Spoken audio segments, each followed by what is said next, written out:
ನಮಸ್ತೆ ಕುಟುಂಬದವರೇ, HY ಕುಟುಂಬಕ್ಕೆ ನಿಮಗೆ ಮತ್ತೊಮ್ಮೆ ಸ್ವಾಗತ. ಎಲ್ಲ ಚೆನ್ನಾಗಿದ್ದೀರಿ ಅಂತ ಭಾವಿಸ್ತಾ ಇವತ್ತು ಮತ್ತೊಂದು ವಿಶೇಷವಾದಂತಹ ವಿಡಿಯೋದೊಂದಿಗೆ ನಿಮ್ಮ ಮುಂದೆ ಬಂದಿದ್ದೇವೆ. ಇವತ್ತೇನಪ್ಪ ಸ್ಪೆಷಲ್ ಅಂತೀರಾ? ನೋಡ್ಬೋದು ನೀವು, ಒಳ್ಳೆ ಸಖತ್ತಾಗಿರೋಂಥ ಬ್ಯೂಟಿಫುಲ್ ಆಗಿರೋಂಥ ಹಳೇ ದೇವಸ್ಥಾನಕ್ಕೆ ನಾವು ನಿಮ್ಮನ್ನ ಕರ್ಕೊಂಡ್ ಬಂದಿದ್ದೀವಿ. ಎಲ್ಲಿ ಏನು ಎತ್ತ ಎಲ್ಲವನ್ನ ಒಂದೊಂದಾಗಿ ತಿಳಿಯೋಣ. ನೀವಿನ್ನು ನಮ್ಮ ಚಾನಲ್ಗೆ ಸಬ್ಸ್ಕ್ರೈಬ್ ಆಗಿಲ್ಲ ಅಂದ್ರೆ ಬೇಗ ಬೇಗ ಸಬ್ಸ್ಕ್ರೈಬ್ ಆಗಿ, ಹಾಗೆ ನಮ್ಮ ಚಾನಲ್ಗೆ ಸಪೋರ್ಟ್ ಮಾಡಿ. ವಿಡಿಯೋನ ಕೊನೆ ತನಕ ನೋಡಿ. ವಿಡಿಯೋ ಇಷ್ಟ ಆಯ್ತು ಅಂದ್ರೆ ಲೈಕ್ ಮಾಡಿ, ಹಾಗೆ ನಿಮ್ಮ ಸ್ನೇಹಿತರಿಗೆ ಶೇರ್ ಮಾಡೋದನ್ನ ಮರಿಬೇಡಿ. ಬನ್ನಿ ಈ ದೇವಸ್ಥಾನದ ಬಗ್ಗೆ ಮತ್ತಷ್ಟು ಮಾಹಿತಿನ ತಿಳ್ಕೊಳ್ತಾ ಹೋಗೋಣ. ನಾವು ಇಂದು ಭೇಟಿ ಕೊಡ್ತಾ ಇರುವಂತಹ ದೇವಸ್ಥಾನ ಇತಿಹಾಸ, ಪೌರಾಣಿಕ ಮತ್ತು ಅದ್ಭುತ ವಾಸ್ತುಶಿಲ್ಪದ ಹೊಳಪಿನಿಂದ ತುಂಬಿರುವಂತಹ ನಮ್ಮ ಭದ್ರಾವತಿಯಲ್ಲಿರುವಂತಹ ಶ್ರೀ ಲಕ್ಷ್ಮೀ ನರಸಿಂಹಸ್ವಾಮಿ ದೇವಾಲಯ. ಇತಿಹಾಸ ಮತ್ತು ಮಹತ್ವದ ಬಗ್ಗೆ ಈ ದೇವಸ್ಥಾನದ ಬಗ್ಗೆ ತಿಳ್ಕೊಳ್ತಾ ಹೋಗೋಣ. ನೋಡ್ಬೋದು ನೀವು, ತುಂಬಾ ಹಳೆಯ ಕಾಲದಲ್ಲಿ ಕಟ್ಟಿರುವಂತಹ ದೇವಸ್ಥಾನ ಇದು. ಸಖತ್ತಾಗಿದೆ, ಹಾಗೆ ಮೇಂಟೈನ್ ಮಾಡಿದ್ದಾರೆ ಕೂಡ. ಇದು ಬಂದು 13ನೇ ಶತಮಾನದ ಮಧ್ಯಭಾಗದಲ್ಲಿ ಹೊಯ್ಸಳರ ಸಾಮ್ರಾಜ್ಯ ಶಕ್ತಿಶಾಲಿ ದೊರೆಯಾದಂತ ವೀರ ಸೋಮೇಶ್ವರನ ಆಳ್ವಿಕೆಯನ್ನ ನಡೆಸ್ತಾ ಇರ್ತಾರೆ ಮಹಾರಾಜರು. ಅವರು ಈ ದೇವಾಲಯನ ಕಟ್ಟಿಸ್ತಾರೆ ಸ್ನೇಹಿತರೆ. ಹೊಯ್ಸಳರ ಕಲೆ, ಸಂಸ್ಕೃತಿ ಮತ್ತು ವಾಸ್ತುಶಿಲ್ಪದಲ್ಲಿ ನೀಡಿರುವಂತಹ ಕೊಡುಗೆಗಳಲ್ಲಿ ಇದು ಕೂಡ ಒಂದು ದೇವಾಲಯ ಸ್ನೇಹಿತರು. ನೋಡ್ಬೋದು ಎಷ್ಟು ಚೆನ್ನಾಗಿದೆ. ಹೇಗೆ ಬೇಳೂರು ಹಳೆ ಬೀಡು ನಾವು ನೋಡ್ತಾವಲ್ವಾ, ಅದೇ ತರನೇ ಇಲ್ಲೂ ಕೂಡ ಅಷ್ಟೇ ಚೆನ್ನಾಗಿ ಕಲ್ಲುಗಳಲ್ಲಿ ಕಟ್ಟಿದ್ದಾರೆ. ಅವಾಗಿನ ಕಾಲದಲ್ಲಿ ಏನು ಶಿಲ್ಪಿಗಳು ಇರ್ತಾರಲ್ಲ, ಅವರು ಎಷ್ಟು ಚೆನ್ನಾಗಿ ಮಾಡಿದಾರೆ ಅಂತ ನೀವು ನೋಡಿದ್ರೆ ಗೊತ್ತಾಗುತ್ತೆ. ತುಂಬಾ ವರ್ಷಗಳು, 13ನೇ ಶತಮಾನ ಅಂದ್ರೆ ಎಷ್ಟಾಯ್ತು ಅಲ್ವಾ? 1300 ವರ್ಷಗಳ ಮಧ್ಯಭಾಗದಲ್ಲಿ ಆಳ್ವಿಕೆ ಅಂದ್ರೆ ಹತ್ರ ನಮಗೆ ಈಗ 1500 ಮೇಲ್ ವರ್ಷಗಳಂದ್ರೆ 1500 ವರ್ಷ ಆಯ್ತು ಅಂತಾನೆ ನಾವು ಅನ್ಕೋಬಹುದು. ಅಷ್ಟು ಹಳೆಯ ಪುರಾತನವಾದಂತಹ ದೇವಸ್ಥಾನ. ಈಗಲೂ ಕೂಡ ಇಲ್ಲಿ ಬಂದು ಪೂಜೆ ಪುನಸ್ಕಾರಗಳನ್ನ ಮಾಡ್ತಾರೆ ಅಂದ್ರೆ ನಂಬಲಿಕ್ಕೆ ಆಗುತ್ತಾ? ನೋಡಿ ಎಷ್ಟು ಚೆನ್ನಾಗಿದೆ.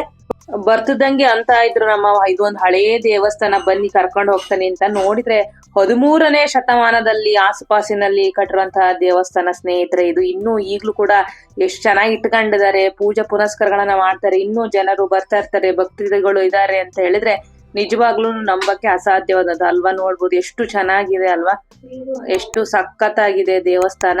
ನಾವು ಹೋಗೋ ಸ್ವಲ್ಪ ತಡ ಆಯ್ತು, ಅಷ್ಟರೊಳಗೆ ಪೂಜೆ ಎಲ್ಲ ಹಾಕಿ ಬಾಗ್ಲ ಹಾಕೊಂಡು ಹೋಗಿದ್ರು. ಸೊ ಈ ದೇವಾಲಯದ ರಚನೆ ತ್ರಿಕೂಟ ಶೈಲಿಯಲ್ಲಿದೆ. ಅಂದರೆ 3 ಗರ್ಭಗುಡಿಗಳು ಇದೆ ಸ್ನೇಹಿತರೆ. ಇದರಲ್ಲಿ ಕ್ರಮವಾಗಿ ವೇಣುಗೋಪಾಲ, ನರಸಿಂಹಸ್ವಾಮಿ, ವಿಷ್ಣು ಪುರುಷೋತ್ತಮರ ಇವರಿಗೆ ಸಮರ್ಪಿತವಾದಂತಹ ಗರ್ಭಗುಡಿನ ಕಟ್ಟಿಸಿದ್ದಾರೆ. ಹಾಗೆ ನೋಡ್ಬೋದು ನೀವು, ಬಾವಿ ಕೂಡ ಎಷ್ಟು ಚೆನ್ನಾಗಿದೆ. ಅವಾಗಿನ ಕಾಲದಲ್ಲಿ ಇದೊಂದು ಪದ್ಧತಿಯನ್ನ ಯಾವಾಗ್ಲೂ ಪಾಲಿಸ್ತಾ ಇದ್ರೆ ಎಷ್ಟು ಚೆನ್ನಾಗಿದೆ ನೋಡಿ. ಸೂರ್ಯನ ಬೆಳಕು ಕೂಡ ನಮ್ಮ ನೆತ್ತಿಯ ಮೇಲೆ ಬಂದಿದೆ ಅಂದ್ರೆ ಎಷ್ಟು ಚೆನ್ನಾಗಿ ಕಾಣಿಸ್ತಾ ಇದೆ ಅಂತ ಹೇಳಿ. ದೇವಾಲಯದ ಗೋಡೆಯಲ್ಲಿ ನೀವು ನೋಡ್ಬೋದು ಹೊಯ್ಸಳರ ಅದ್ಭುತವಂತ ಕೃತಿಗಳಾಗಿರುವುದು ಗಣಪತಿ, ಸರಸ್ವತಿ, ಭೈರವ, ದಕ್ಷಿಣ ಮೂರ್ತಿ, ಹರಿಹರ, ದುರ್ಗೆ, ಬ್ರಹ್ಮ, ಸೂರ್ಯ ಸೇರಿದಂತೆ ಕೃಷ್ಣನೂ ಇದ್ರು ಅಲ್ವಾ. ಅಷ್ಟು ದೇವತೆಗಳ ಸುಂದರ ಶಿಲ್ಪಗಳನ್ನ ನಾವು ನೋಡ್ತಾ ಹೋಗ್ತೇವೆ. ಮೂಲ ಗೋಪುರಗಳು ಕಾಲಕ್ರಮೇಣ ನಾಶವಾದ್ರು, ಅದನ್ನ ಶಂಖಾಕಾರದ ಶೈಲಿಯಲ್ಲಿ ಪುನಃ ನಿರ್ಮಿಸಲಾಗಿದೆ ಸ್ನೇಹಿತರೆ.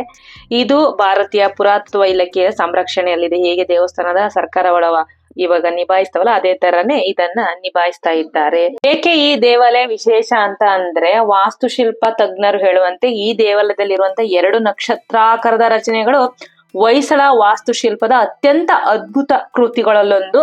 ಶಿಲ್ಪ, ಕಲೆ, ವಾಸ್ತುಶಿಲ್ಪ ಹಾಗೂ ಐತಿಹಾಸಿಕ ಮಹತ್ವ ಎಲ್ಲವೂ ಒಂದೇ ಸ್ಥಳದಲ್ಲಿ ನೋಡುವಂತಹ ಭದ್ರಾವತಿಯ ಲಕ್ಷ್ಮೀ ನರಸಿಂಹ ದೇವಾಲಯದ ಪರಿಪೂರ್ಣವಾದಂತಹ ಒಂದು ಸ್ಥಳವಾಗಿದೆ ಸ್ನೇಹಿತರೆ ಅಲ್ವಾ. ನೋಡ್ತಾ ಹೋಗ್ತಾ ಇದ್ದಂಗೆ ಎಷ್ಟು ಚೆನ್ನಾಗಿದೆ. ಅಷ್ಟು ಡಿಸೈನ್ ಅನ್ನ ಅವರು ಕಟ್ಟಿಲಿಕ್ಕೆ ಎಷ್ಟು ಸಮಯವನ್ನ ತಗೊಂಡಿರ್ಬೋದು ಹೇಳಿ. ಇವಾಗೆಲ್ಲ ಮಷಿನ್ಸ್ ಎಲ್ಲ ಬಂದವೆ, ಆಗ ಏನು ಇರ್ಲಿಲ್ಲ. ಅದನ್ನ ಹೇಗೆ ಅವರು ನೀಟಾಗಿ ಉಳ್ಳಿಯಲ್ಲಿ ಕೆತ್ತಲಿಕ್ಕೆ ಏನೆಲ್ಲ ಸಾಮಗ್ರಿಗಳು ಬಳಸ್ತಾ ಇದ್ರು ಎಲ್ಲ ಒಂಥರ ಖುಷಿ ಅನಿಸ್ತು. ತುಂಬಾನೇ ತಣ್ಣನೆ ವಾತಾವರಣ, ಮನಸ್ಸಿಗೆ ಏನೋ ಒಂಥರ ಉಲ್ಲಾಸ, ಸಂತೋಷ ಆಯ್ತು ಸ್ನೇಹಿತರೆ. ಹಾಗೆ ಹೊರಗೆ ಬರ್ತಾ ಇದ್ವಿ, ಮಕ್ಕಳು ಸಮೇತ ಕ್ರಿಕೆಟ್ ಆಡ್ತಾವ್ರೆ. ಸಖತ್ತಾಗಿ ಎಂಜಾಯ್ಮೆಂಟ್ ರೀ. ಇದೇನೇ ಆಗ್ಲಿ, ಹಳ್ಳಿಗಳಲ್ಲಿ ದೇವಸ್ಥಾನಗಳಾಗಿರ್ಬೋದು, ಏನೇ ಆಗಿರೋದು ಅಲ್ಲಿ ಅಕ್ಕಪಕ್ಕದಲ್ಲಿ ಆಟ ಆಡ್ತಾ ನಾವು ನಲ್ದಾಡ್ತಾ ದೇವಸ್ಥಾನಕ್ಕೆ ಬಂದು ಕುಣಿದಾಡಿ, ಇದು ಏನು ಬಾಲ್ಯದ ಬದುಕು ಇದೆ ಅದು ಮತ್ತೆ ನಾವು ಎಷ್ಟೇ ದುಡ್ಡು ಕೊಡ್ತೇವಿ, ಎಷ್ಟೇ ಏನೇ ಮಾಡ್ತೀವಿ ಅಂದ್ರೆ ಮತ್ತೆ ಸಿಗೋದಿಲ್ಲ. ಆಡೋ ವಯಸ್ಸಿನಲ್ಲಿ ಮಕ್ಕಳನ್ನ ಆಡಕ್ಕೆ ಬಿಡಿ, ಆಟ ಆಡ್ಲಿ, ಪಾಠ ಮಾಡ್ಲಿ, ಕಲೀಲಿ, ಓದ್ಲಿ, ಹೇಳಿ, ಅವಾಗ ತಾನೇ ಅವರ ಜೀವನದಲ್ಲಿ ಮುಂದೆ ಬರಕ್ಕೆ ಸಾಧ್ಯ. ಹಂಗೆ ಅಂತ ಮನೆ ಒಳಗೆ ಇಟ್ಕೊಂಡ್ರೆ ಅವರು ಕಲಿಯೋದ್ಯಾವಾಗ, ಆಡೋದ್ಯಾವಾಗ, ಮತ್ತೆ ಬಾಲ್ಯ ಸಿಗೋದಿಲ್ಲ ಅಲ್ವೇ. ಆಟ ಆಡ್ಲಿ ಅಲ್ಲ. ಓಕೆ ಸ್ನೇಹಿತರೆ, ಇದು ಇವತ್ತಿನ ವಿಶೇಷವಾದಂತಹ ಮಾಹಿತಿ ಆಗಿತ್ತು.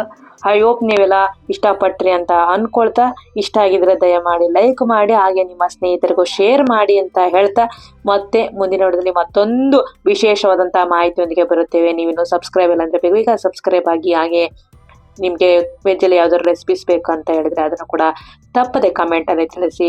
ಈ ವಿಡಿಯೋ ಹೇಗೆ ಬಂದಿತ್ತು ಅದನ್ನು ಕೂಡ ಕಮೆಂಟ್ ಅಲ್ಲಿ ತಿಳಿಸಿ ಅಂತ ಹೇಳ್ತಾ ಇವತ್ತಿನ ವಿಷಯವನ್ನ ಮಾತಾಡಿ ಮುಗಿಸಿದ್ವಿ. ಮತ್ತೆ ಮುಂದಿನ ವಿಡಿಯೋದಲ್ಲಿ ಸಿಗೋಣ. ಅಲ್ಲಿವರೆಗೂ ನಮ್ಮ ಚಾನಲ್ ನೋಡ್ತಾ ಇರಿ, ಸಪೋರ್ಟ್ ಮಾಡ್ತಾ ಇರಿ. Thanks for watching. ಜೈ ಶ್ರೀರಾಮ್, ಜೈ ಶ್ರೀ ಕೃಷ್ಣ, ರಾಧೆ ರಾಧೆ.